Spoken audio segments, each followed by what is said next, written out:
1948 मध्ये उसळलेल्या जातीय दंगली व भविष्यात अशा दंगली उसळू नयेत, त्यावर नियंत्रण ठेवता यावं म्हणून 6 मार्च 1948 रोजी महाराष्ट्र राज्यात राज्य राखीव पोलीस बलाची स्थापना झाली.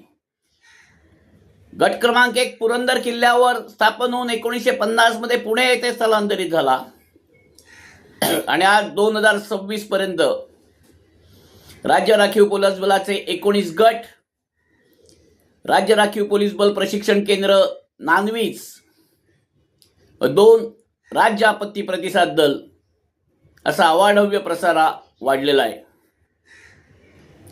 1971च्या दरम्यान आसाममध्ये हुसखोरांना प्रतिबंध करणं, त्यांच्या दंगलींना प्रतिबंध करणं. 1971 मध्ये बंगालमध्ये भारतीय लष्कराला त्यांचे साहित्य सुरक्षित नेण्याकरता मदत करणं. नक्षलविरोधी अभियानात सक्रिय सहभाग घेऊन नक्षलवादाला प्रतिबंध करणं.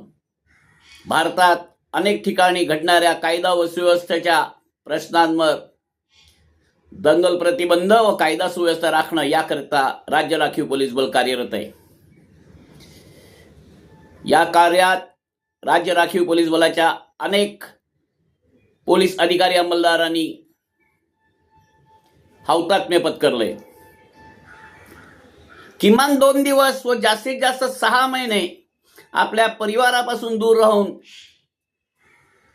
बंदोबस्त करणारे राज्य राखीव पोलीस बलातील हे अधिकारी अंमलदार हे बंदोबस्ताच्या ठिकाणी एक संन्यस्त जीवनच जगत असतात आणि त्याहीपेक्षा संध्याकाळी 6 वाजता माझा पती घरी आला पाहिजे, माझे वडील मला रोज संध्याकाळी भेटले पाहिजेत हा हट्ट न करणाऱ्या त्यांच्या परिवारातील माता व मुलं यांच्या त्यांचा त्याग अभिमानास्पद आहे. राज्य राखीव पोलीस बल अधिकारी अंमलदार व त्यांच्या परिवारास वर्धापन दिनाच्या शुभेच्छा व सर्व हुतात्म्यांना विनम्र अभिवादन. जय हिंद, जय महाराष्ट्र.